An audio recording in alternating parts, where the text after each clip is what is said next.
Kabar? Semangatnya mana nih? Apa kabar? Nah, gitu dong. Mentang-mentang dalam masa liburan kok jadi semangat gitu kan. Harus semangat gitu, Saudara. Kita terus berdoa buat sahabat-sahabat kita yang mungkin lagi berlibur, ya, mereka pulang kampung, mereka berlibur kemana aja, kita doain supaya mereka semuanya dalam lindungan Tuhan, semuanya boleh selamat, dan Mazmur 91 boleh menjadi bagian dalam hidup kita semuanya. Amin. Nah, Bapak Ibu Saudara kasih Tuhan, pertama-tama terima kasih buat Bapak Gembala bersama dengan Ibu dan semua hamba-hamba Tuhan yang luar biasa yang boleh memberikan kesempatan bagi saya untuk boleh melayani di tempat ini. Puji Tuhan, salam saudara kasih Tuhan. Kalau kita menyadari bahwa situasi hari-hari ini sangat sulit, Bapak Saudara. Kalau kita mendengar apa yang hari-hari ini boleh terjadi, secara khusus buat Indonesia, kita tahu bahwa Tuhan membawa kita di tengah kesulitan hari-hari ini. Ya, di tengah yang banyak orang, Saudara, merasa kesulitan, merasa ketakutan, Saudara. Tapi Tuhan menuntun kita bahwa melalui Bapak Gembala kita bahwa tahun ini kita pasti akan mengalami apa, Saudara? Tahun apa? Penuaian. Yang percaya mengalami penuaian, berikan tepuk tangan yang meriah buat Tuhan. Bapak Ibu,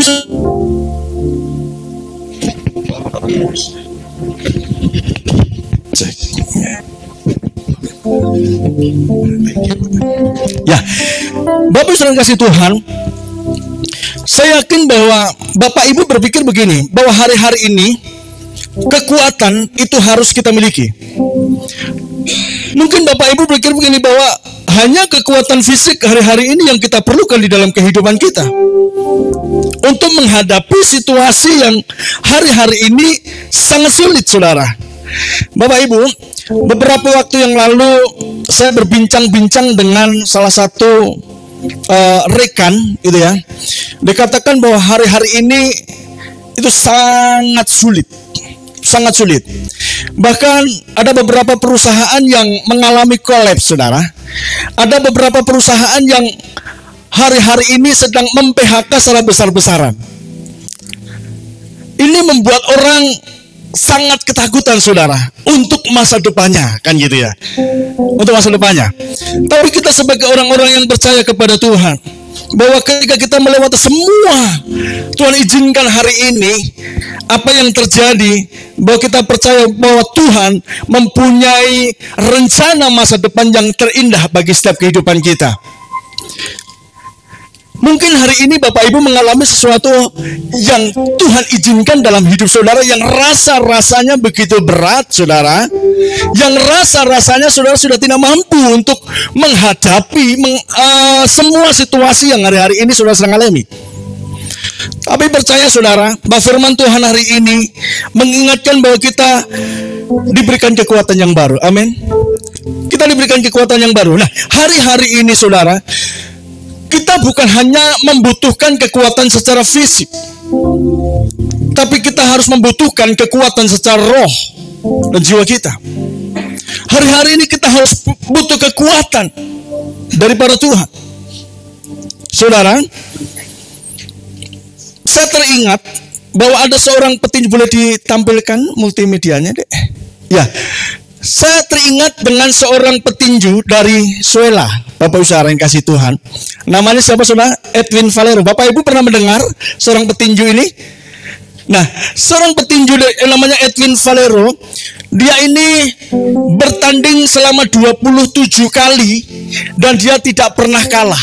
Selama bertanding 27 kali, dia mengalahkan lawannya itu dengan KO. Dia memiliki kekuatan fisik yang luar biasa. Dia memiliki kekuatan fisik yang sangat hebat. Bahkan dia digadang-gadang bahwa dia ini adalah petinju kelas dunia. Bahkan digadang-gadang bahwa Edwin Valero ini dia akan menggantikan akan meneruskan perjuangan Mike Tyson. Dia tidak pernah kalah selama 27 kali bertanding, Saudara. Nggak main-main. Nilai dari pemenangnya ketika menang itu, Saudara, bukan bukan menang nilai, tapi menang KO. lawan itu dibabat habis. Tapi sangat disayangkan sekali, saudara. Kita tahu bahwa dia ini, Edwin Valero ini adalah orang yang hebat secara fisik, kuat secara fisik. Tapi sangat disayangkan sekali ketika dia sedang berlibur bersama dengan istri dan anaknya di salah satu negara lain, gitu ya, di salah satu kota lain. Ketika di hotel dia mengalami percekcokan bersama dengan istrinya. Dia mengalami kesalahpahaman. Dia terjadi percekcokan di dalam hotel tersebut, saudara. Dia, Edwin Valero ini tidak bisa menguasai akan emosinya, sehingga Edwin Valero ini dia dengan begitu kejam, dia membabi buta, dia menghabisi istrinya dengan beberapa tusukan. Sangat ngeri. Nah, ketika istrinya meninggal dan dia ditangkap oleh polisi, ya, polisi di salah satu negara. Ketika dia di penjara, keesokan harinya dia ingin diinterogasi. Ternyata bahwa Edwin Valero, seorang petinju yang sangat terkenal ini, sudah mempunyai kekuatan fisik yang luar biasa. Akhirnya polisi mendapati bahwa Edwin Valero itu gantung diri dengan memakai baju yang dia pakai. Akhirnya mati dengan sia-sia. Perhatikan Bapak Ibu saudara kasih Tuhan. Edwin Valero memiliki kekuatan secara fisik yang luar biasa, tetapi sangat rapuh roh dan jiwanya. Sangat rapuh sekali ketika dia menghadapi semua masalah yang seharusnya bisa diselesaikan. Bukan dengan kekuatan dia, tapi dia menyelesaikan dengan emosi. Nah, saudara yang kasih Tuhan, hari-hari ini kita mungkin berpikir begini, Tuhan, aku butuh kekuatan daripada Tuhan. Aku butuh kekuatan daripada Tuhan. Saudara, sampai di sini yang sering olahraga. Pak Baru sering badminton kali ya. Nah, saudara kasih Tuhan, saya hampir setiap hari itu jalan kaki supaya fisik saya kuat, karena usia saya sudah mendekati 50. Supaya saya kuat, saya berusaha semaksimal mungkin untuk saya berolahraga. Saya jalan kaki, kalau jalan kaki itu bisa 1 jam, 2 jam, bahkan 3 jam. Sampai telapak kaki saya ini sakit banget, gitu ya. Saya berusaha untuk supaya fisik saya ini kuat, nggak sakit-sakitan. Itu fisik saya. Saudara, untuk kita diberikan kekuatan secara fisik, saudara, kita melakukan berbagai macam kegiatan olahraga. Sama halnya dengan setiap kehidupan kita. Supaya kita memiliki kekuatan yang baru, kita memiliki kuat di dalam Tuhan, kita juga harus berusaha semaksimal mungkin yang namanya itu mengejar. Bapak saudara kasih Tuhan, Tuhan ingin supaya kita sebagai anak-anaknya tidak hanya kuat hanya secara fisik, tetapi kita kuat secara roh dan jiwa kita. Hari-hari ini bukan hari-hari yang baik. Hari-hari ini adalah hari-hari yang sangat jahat, saudara. Dan dikatakan bahwa kita harus fokus di tahun 2033. Dikatakan bahwa goal penyelesaian amanat agung tahun 2033, hamba-hamba Tuhan mendapatkan, saudara, dan terkonfirmasi dengan hamba-hamba Tuhan yang lain. Bukan cuma satu hamba Tuhan, tapi beberapa hamba Tuhan, bahwa goal penyelesaian amanat agung ini, saudara, kita harus siap sedia. Harus siap sedia. Nah, untuk itu, saudara kasih Tuhan, kita butuh kekuatan daripada Tuhan, supaya kita diberikan kekuatan, supaya kita boleh berjumpa secara otentik dengan Tuhan. Dikatakan seperti itu. Nah, apa yang terjadi Tuhan? Apa yang terjadi hari-hari ini dalam situasi kondisi yang sangat luar biasa ini, saudara? Klik berikutnya. Di dalam 2 Timotius 3 ayat yang 1 dengan yang 9, saya merangkum beberapa hal. Dikatakan bahwa pada hari-hari terakhir akan datang masa yang sangat sukar. Manusia akan mencintai dirinya sendiri. Klik berikutnya, nggak apa-apa Kak. Dan menjadi hamba uang. Mereka akan apa? Ini saudara, mereka akan membual, menyombongkan diri, menjadi pemfitnah, berontak terhadap orang tua, dan lain sebagainya. Klik berikutnya Kak, nggak apa-apa. Nah, saudara yang kasih Tuhan, untuk itu Bapak Ibu saudara yang kasih Tuhan, hari ini saya akan memberikan sebuah tema, bahwa kita harus memiliki kekuatan yang baru seperti burung Raja Wali. Mau katakan amin? Kita harus memiliki kekuatan baru seperti burung Raja Wali di hari-hari yang sangat sulit ini, saudara. Saudara jangan mengandalkan dengan kekuatan sendiri. Saudara jangan mengandalkan dengan harta saudara. Saudara jangan mengandalkan relasi saudara. Saudara jangan mengandalkan dengan kekuatan sendiri. Firman Tuhan berkata begini, terkutuklah orang yang mengandalkan akan manusia. Tetapi hari ini Tuhan mengajarkan bagi kita hari-hari ini, kita harus memiliki kekuatan baru seperti burung Raja Wali. Kita akan baca bersama-sama di dalam kitab Yesaya pasal yang ke-40 ayat yang ke-27 sampai dengan yang ke-31. Boleh saya undang kita bangkit berdiri bersama-sama Bapak Saudara? Kita akan baca dengan suara yang keras ya, yang mau katakan amin. Yang nggak mau bilang ayo bertobat. Ya, 1, 2, 3. Firman Tuhan berkata, 1, 2, 3.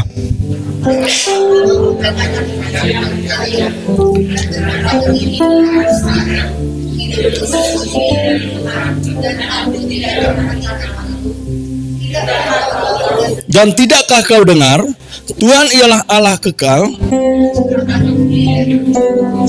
Ia tidak menjadi lelah dan tidak menjadi lesu. Dia memberi kekuatan kepada yang lelah dan menambah semangat kepada yang tidak.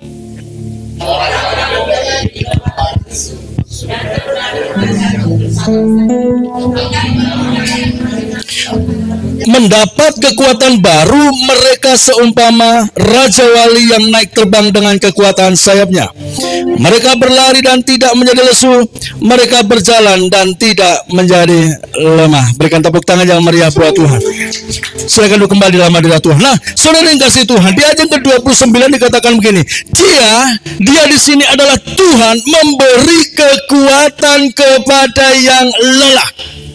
Yesus memberi kekuatan bagi setiap kita yang lelah, dan dikatakan bahwa menambah semangat kepada mereka yang tiada berdaya.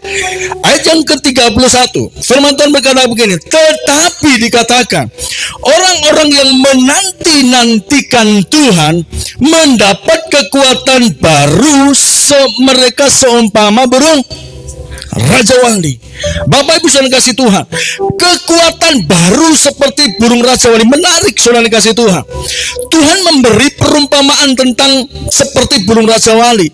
Burung Raja Wali itu adalah raja dari segala burung yang ada. Apa kehebatan daripada burung Raja Wali?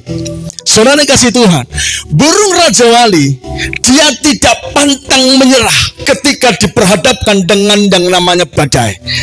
Dia tidak pantang menyerah ketika menghadapi situasi yang ada. Burung Raja Wali itu semakin ketika di depan itu ada badai, ketika dia menghadapi badai, Bapak Saudara kasih Tuhan, burung Raja Wali ini dia menerjang ini badai dan dia berada di atas badai.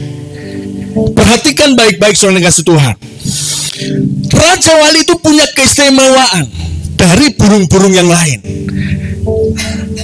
Dan itulah yang Tuhan harapkan bagi kita hari ini, bahwa kita hari-hari ini dalam masa yang sulit, kita kuat seperti burung Raja Wali. Saudara dikasih Tuhan, untuk mendapatkan kekuatan yang baru seperti burung Raja Wali, kuncinya ada yang di ayat yang ke-31. Dikatakan begini, tetapi orang-orang yang menanti-nantikan Tuhan. Saya kasih warna merah saudara, supaya kita paham hari-hari ini, supaya kita mendapatkan kekuatan baru dalam situasi apapun hari-hari ini yang kita alami. Kuncinya ini saudara, di ayat yang ke-31, kita menanti-nantikan Tuhan. Apa itu menanti-nantikan Tuhan? Dalam bahasa asli Alkitab dari bahasa Ibrani, pengertian menanti-nantikan Tuhan saudara, yang pertama itu adalah kita memiliki kerinduan kepada Allah. Arti menanti-nantikan Tuhan dalam bahasa Ibrani saudara, itu memiliki kerinduan kepada Allah. Nah saudara dikasih Tuhan, di dalam firman Tuhan di dalam Mazmur 27 ayat yang ke-14 berkata begini, nantikanlah Tuhan, kuatkanlah dan teguhkanlah hatimu. Dikatakan nantikanlah Tuhan. Bagian yang pertama dikatakan nantikanlah Tuhan, diakhiri dengan kata-kata nantikanlah Tuhan. Penting bagi kita saudara, untuk kita memiliki kekuatan yang baru, mau tidak mau kita harus menantikan Tuhan. Arti daripada menantikan Tuhan yang pertama, saya katakan tadi bahwa kita harus memiliki kerinduan kepada Allah. Bapak Ibu saudara kasih Tuhan, hari-hari ini kita tidak bisa untuk kita mengandalkan dengan kekuatan kita sendiri. Kita harus selalu mencari yang namanya itu hadirat Tuhan. Firman Tuhan berkata begini, carilah dahulu kerajaan Allah. Kerajaan Allah bukan berbicara tentang gedung, saudara. Kerajaan Allah bukan berbicara tentang makan dan minuman, tetapi kerajaan Allah itu berbicara tentang perkenanan Tuhan. Bagaimana untuk kita mendapatkan perkenanan Tuhan? Kita harus menantikan Tuhan. Saudara yang kasih Tuhan, Raja Daud, dia adalah orang yang sangat super sibuk. Dia seorang raja. Raja Daud, di tengah kesibukannya, ketika dia memiliki berbagai macam persoalan di dalam hidupnya, saudara, tapi Raja Daud, dia memberikan waktu yang terbaik, yaitu dia 7 kali dalam sehari. Dikatakan dia memuji Tuhan. Waktu yang terbaik kita berikan buat Tuhan. Pak Pendeta, saya kan orang kerja, saya kan orang sibuk, Pak. Sepertinya rasa-rasanya waktu saya sudah habis di dalam pekerjaan saya, untuk saya memikirkan pekerjaan saya, untuk saya bekerja dalam pekerjaan saya. Rasa-rasanya tidak ada waktu untuk saya berhubungan baik dengan Tuhan. Saudara dikasih Tuhan, Daud memiliki waktu yang sama yang saat ini, yaitu 24 jam. Tapi Daud memiliki waktu di tengah kesibukannya yang sangat super sibuk, dia bisa menyempatkan diri untuk menyembah Tuhan. Saudara dikasih Tuhan, saudara kalau berangkat kerja, saudara naik mobil, saudara di mobil, saudara bisa menyembah Tuhan. Saudara naik motor, saudara kemana aja bisa menyembah Tuhan. Ibu-ibu yang lagi masak di rumah, yang lagi nyuci di rumah, saudara bisa menyembah Tuhan. Ketika ibu-ibu sedang masak, ya, saya percaya ketika ibu-ibu menyembah Tuhan, rasanya itu pasti beda. Rasanya pasti enak kan gitu. Suami senang pasti, saudara. Nah, saudara dikasih Tuhan, kita harus memiliki kerinduan, hati yang rindu kepada Tuhan. Saudara, saya belajar semaksimal mungkin. Kemanapun saya melangkah, kemanapun saya pergi, entah saya jalan kaki, entah saya naik motor, entah saya naik kendaraan mobil, entah saya dibonceng siapapun, saya selalu berhubungan baik dengan Tuhan. Tuhan bawa saya, ya Tuhan, untuk saya menikmati akan hadirat Tuhan. Bapak saudara kasih Tuhan, nanti di ibadah yang kedua di gereja kami GBMGC, saya bersama dengan istri akan berbicara bersama-sama, menjadi pembicara 2 orang, gitu ya. 2 orang, saya sama istri akan menyampaikan tentang keluarga. Kita harus mewariskan hari-hari ini legasi kepada anak-anak kita. Dimulai dari kapan? Sekarang. Dimulai saat ini. Kita harus memberikan warisan buat anak-anak kita. Nah, saudara kasih Tuhan, saya bersama dengan istri sama anak-anak mengajarkan kepada anak-anak saya, nak, pokoknya dalam segala sesuatu tetap andalkan Tuhan. Andalkan Tuhan. Andalkan Tuhan. Saya membangun sebuah keluarga bersama dengan anak-anak. Nah, ayo kita kan sama-sama sibuk nih sepanjang hari ini dalam segala aktivitas kita. Sebelum kita tidur sama-sama, ayo kita menaikkan syukur kita kepada Tuhan. Bangun mezbah, kita bawa ucapan syukur kita kepada Tuhan. Saudara, Bertahun-tahun kami lakukan bersama dengan keluarga, membangun hubungan yang intim dengan Tuhan. Dan saya mengajarkan kepada anak-anak, nak, kalian nanti kalau papa mama sudah tidak ada, biarlah warisan yaitu pengenalan akan Tuhan, memiliki kerinduan kepada Tuhan harus kami miliki. Karena sepanjang tahun ke depan ini itu sangat luar biasa persaingannya. Kalau kita nggak kuat di dalam Tuhan, orang bisa bunuh diri di pohon toge. orang bisa bunuh diri di pohon itu, tomat, saudara. Orang bisa terjun, saudara, karena nggak kuat menghadapi situasi hari-hari ini. Untuk itu kita harus dekat kepada Tuhan, harus memiliki rasa rindu kita kepada Tuhan. Saudara kasih Tuhan, memiliki rasa rindu itu Bapak Ibu Saudara yang sudah menikah pasti pernah mengalami namanya pacaran, betul? Nah, masa-masa pacaran itu saudara harus dipupuk terus. Baru ketemu saudara, baru ketemu dan ditinggal 5 menit saudara, rasa-rasanya sudah 1 tahun seperti nggak ketemu. Rasa-rasanya sudah seminggu nggak ketemu. Itulah rasa rindu. Kita harus memiliki rasa cinta kepada Tuhan. Kalau memiliki rasa cinta saudara, mau dimanapun saudara berada, rasa-rasanya kalau nggak berhubungan dengan Tuhan, nggak memuji Tuhan, nggak berdoa sama Tuhan, rasa-rasanya ada yang kurang. Kita harus pupuk. Saya percaya Bapak Ibu pernah mengalami yang namanya itu kasih mula-mula yang Tuhan berikan buat Bapak Ibu Saudara. Ketika Bapak Ibu Saudara mengalami kasih mula-mula saudara, saudara rasanya itu pengennya ibadah terus. Rasa-rasanya menantikan di hari Minggu tuh kok lama banget. Rasa-rasanya menantikan di hari Jumat kul aja lama banget. Karena apa? Pengennya itu memuji menyembah Tuhan. Itulah kasih mula-mula. Rasa-rasanya pengennya setiap ada waktu kalau membaca Alkitab. Itulah kasih mula-mula. Berjalan dengan waktu saudara, situasi, pekerjaan, kesulitan yang kita alami, kasih mula-mula itu sudah mulai luntur. Pelan-pelan menjauh, pelan-pelan menjauh, sehingga kita memiliki kerinduan hanya hari Minggu saja. Baca Alkitab kalau Pak Pendeta ngajak baca Alkitab. Memuji Tuhan kalau WL-nya ayo kita memuji Tuhan. Nah, arti menanti-nantikan Tuhan yang pertama, saudara kasih Tuhan, memiliki kerinduan kita kepada Tuhan. Amin, saudara. Yang mau katakan amin.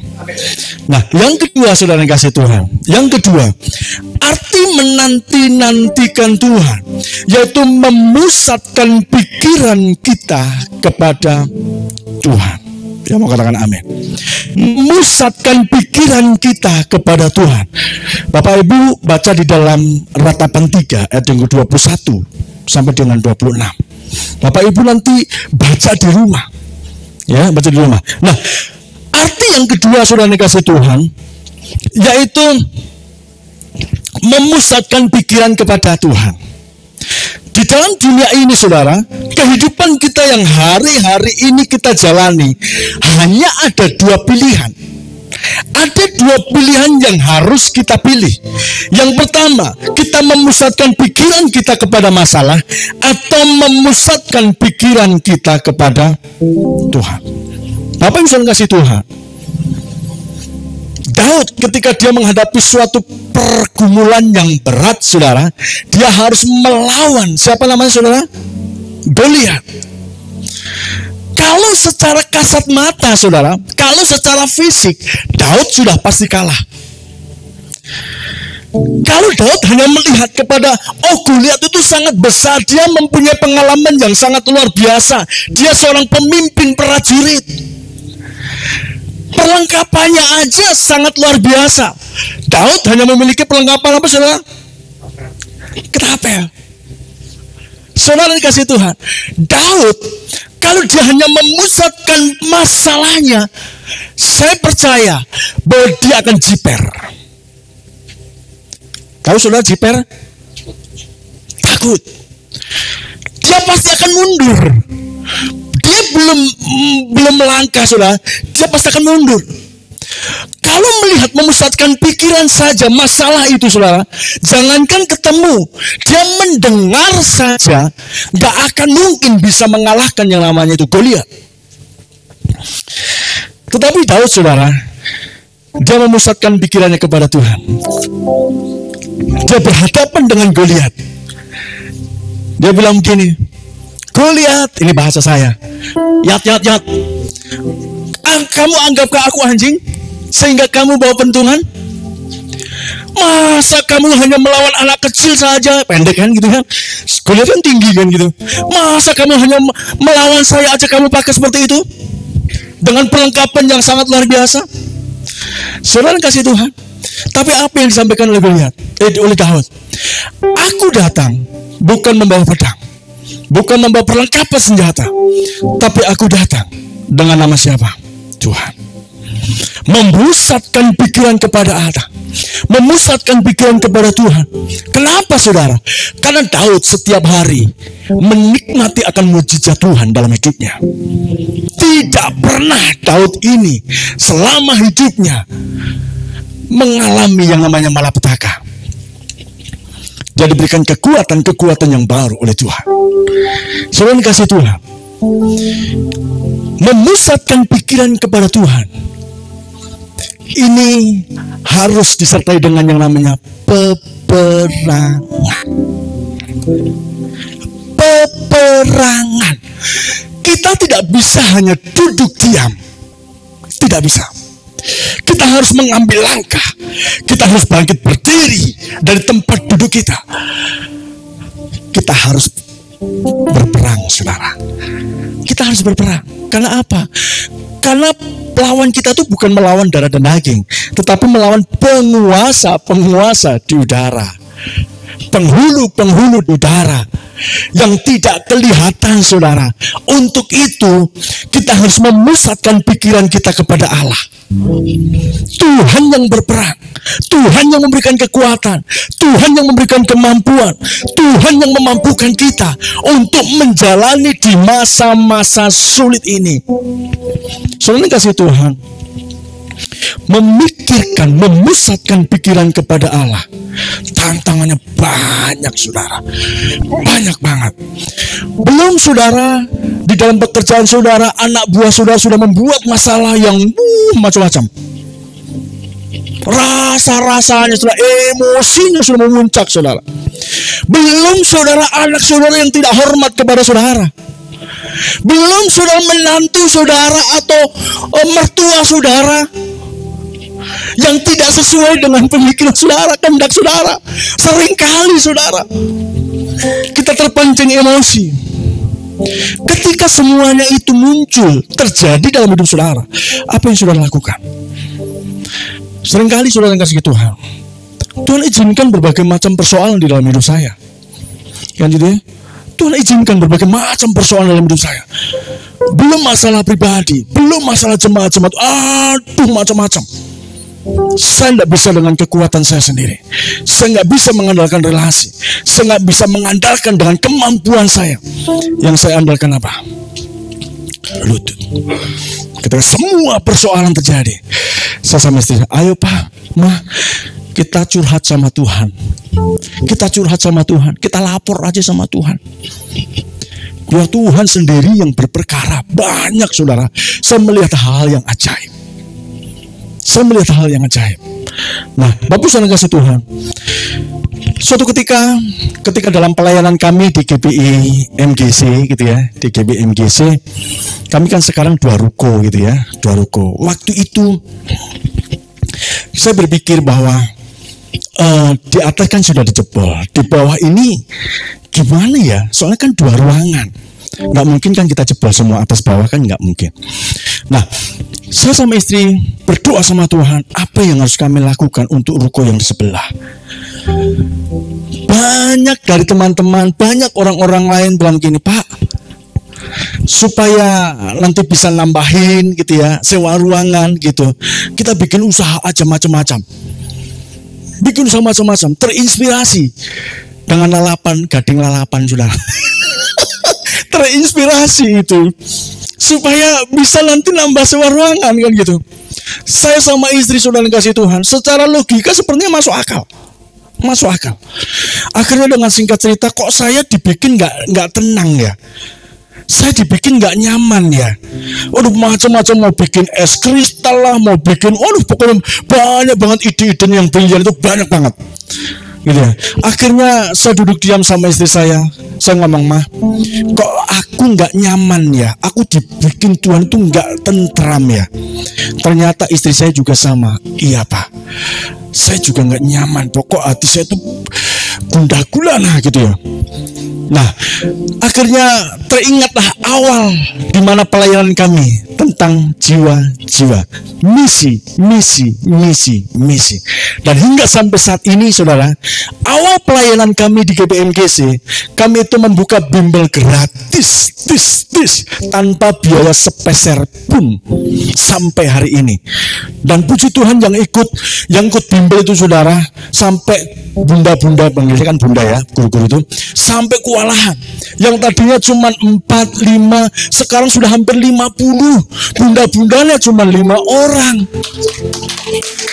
Yang berapa Tuhan? Bunda-bunda cuma 5 orang, saudara, sampai banyak banget, sampai kewalahan. Nah, akhirnya saya ngomonglah kepada Bapak Gembala Pembina, "Pak, gini. Ternyata Bapak Gembala Pembina juga mendapatkan yang sama yang kami dapatkan, jiwa." Akhirnya kami membuka les-lesan. Kami membuka, dan tahun ini akan sekolah PAUD gitu ya, sekolah TK ya. Dan puji Tuhan sudah ada beberapa peserta yang sudah siswa didik yang sudah mendaftar. Jiwa. Kami fokus kepada Tuhan, memusatkan pikiran kepada Tuhan. Coba kalau saya tidak tanya kepada Tuhan, saya salah langkah. Jiwa. Lalapan gading lewat, es kristal lewat, yang ini. Saudara kasih Tuhan, ternyata Tuhan taruhkan jiwa. Nah, saudara kasih Tuhan, yang kedua, memusatkan pikiran kita kepada Tuhan. Dan yang terakhir, saudara kasih Tuhan, dengan cepat saudara, arti menanti-nantikan Tuhan. Yang ketiga adalah kita harus percaya sepenuhnya kepada Tuhan. Di dalam kitab Yesaya 30 ayat 18 berkata begini, firman Tuhan berkata, "Sebab itu Tuhan menanti-nantikan saatnya, hendaknya menunjukkan kasih-Nya kepada kamu. Sebab itu Ia bangkit, hendak menyayangi kamu. Sebab Tuhan adalah Allah yang adil. Berbahagialah semua orang yang menanti-nantikan Tuhan." Nah, saudara yang kasih Tuhan, ada sebuah ilustrasi, saudara pernah mendengar ilustrasi ini? Seorang akrobat yang berjalan di atas seutas tali dari ketinggian gedung A ke gedung B. Bapak Ibu pernah mendengar ini? Saya akan menyampaikannya kembali. Nah, saudara kasih Tuhan, seorang akrobat ini dia selalu berhasil. Dia melewati di atas seutas tali dari gedung A ke gedung B. Saudara kasih Tuhan, dengan keberhasilan yang dia pernah lakukan, saudara, penonton ini dengan begitu banyak dia bersorak-sorai, saudara. Dia bersorak-sorai ketika seorang bapak ini sedang melakukan atraksi. Selalu berhasil dan tidak pernah gagal. Nah, akhirnya saudara kasih Tuhan, ketika dia melakukan akrobat lagi, ingin melakukan berjalan di atas utas tali itu, saudara, dia mengajak kepada semua penonton, siapa yang mau ikut dengan saya berjalan di atas utas tali. Kalau saudara ditantang oleh bapak ini, saudara mau? Nggak mau ya? Nggak mau ya? Jadi mikirnya itu kan pasti kalau terjadi apa-apa ya is dead kan gitu ya. Jadi kan belum siap kan gitu ya. Belum siap, masih mikirin istri, masih mikirin suami, masih mikirin anak-anak, nanti usahaku gimana kan gitu. Jadi intinya belum siap mati, kan gitu. Nah, akhirnya saudara yang kasih Tuhan, siapa yang mau ikut dengan saya? Ternyata ada seorang anak kecil. Dia bilang, aku mau ikut kan gitu ya. Nah, akhirnya semua yang ada di bawah ini dengan penuh tanda tanya, dan dia berpikir, wah ini kok anak ini berani sekali ya. Anak ini berani sekali. Dan singkat cerita saudara yang kasih Tuhan, ketika dia anak kecil ini mulai digendong oleh seorang bapak ini, Ya, digendong, dia berjalan. Yang ada di bawah ini penontonnya, saudara. Biasanya penontonnya itu lebih ngereket gitu ya. Kalau saudara nonton bola itu, harusnya kan begini, harusnya kan begitu kan gitu. Cuma begini pasti gol kan gitu ya. Nah, akhirnya dengan singkat cerita, saudara, ketika anak kecil ini digendong, dengan pelan-pelan seorang bapak ini, dia menapaki, dia berjalan di atas tali ini, saudara. Dan yang terjadi adalah selamat. Dia bisa melewati dari gedung A ke gedung B dengan hanya berjalan di atas tali. Yang di bawah, saudara, yang tadinya ketar-ketir, yang tadinya itu gitu ya. Ketika selamat, saudara, dia langsung menghampiri seorang anak kecil ini. Dan salah satu wartawan mengatakan begini, "Nak, kok kamu berani banget? Kamu nggak takut mati?" "Enggak." "Kenapa?" "Loh, itu kan bapakku. Itu bapakku. Nggak mungkin bapakku akan memberikan celaka. Pasti dalam situasi apapun, dalam masalah apapun, dalam persoalan apapun, nggak mungkin aku akan dibuat celaka." Saudara kasih Tuhan, seringkali kita memuji menyembah Tuhan. Aku percaya Tuhan, aku percaya. Worship leader ngajak menyembah Tuhan dengan iman kita sungguh-sungguh kepada Tuhan. Ketika kita memuji menyembah Tuhan di ibadah raya, saudara, sampai meneteskan air mata, saudara, kalau ditampung itu mungkin sudah segelas, saudara. Air matanya itu sudah segelas ditampung itu, saudara. Tapi keluar dari gereja, saudara, kepercayaannya mulai luntur. Tuhan, kenapa Tuhan? Kenapa Tuhan? Kok sampai hari ini nggak ada jalan keluar? Kok hari ini sampai hari ini aku masih sakit? Kok hari ini usahaku belum dipulihkan? Kok sampai hari ini anakku masih aja seperti itu? Kok lupa macam-macam hal. Terima kasih Tuhan. Kepercayaan kita seringkali kita itu hanya ingin melihat hal-hal yang dengan kasat mata. Saudara kasih Tuhan, apapun yang persoalanmu hari ini, apapun yang menjadi masalahmu hari ini, kesulitan apapun hari ini yang saudara alami, kita punya Tuhan yang besar, kita punya Tuhan yang dahsyat, yang akan membawa kita menuju ke jalan keluar. Masalah kesulitan itu ada expirednya. Gak mungkin masalah persoalan dalam hidup saudara itu akan selama-lamanya dan seterusnya. Semua masalah yang kita alami, kesulitan yang kita alami, itu ada expirednya. Cuman expirednya itu kan macam-macam, kadaluarsanya itu macam-macam. Ada 1 minggu, 2 minggu, 3 minggu, 1 tahun, 2 tahun, 3 tahun, dan lain sebagainya. Ayo saudara kasih Tuhan, di tengah situasi sulit hari-hari ini, kita nggak bisa berjalan dengan kekuatan kita sendiri. Kita hanya mampu berjalan dengan Tuhan. Amin. Berikan tepuk tangan yang meriah buat Tuhan, saudara. Yuk, saya undang kita bersama-sama dengan berdiri, saudara. Undang bangun berdiri. Untuk itu saudara kasih Tuhan, untuk kita mendapatkan kekuatan baru seperti burung Raja Wali, kuncinya 3, saudara. Memiliki kerinduan kepada Tuhan. Yang kedua, memusatkan pikiran kepada Allah. Dan yang ketiga, kita harus percaya penuh kepada Tuhan. Percaya penuh kepada Tuhan. Jangan menduakan hati Tuhan. Percaya penuh kepada Tuhan. Tuhan, terima kasih. Ajar kami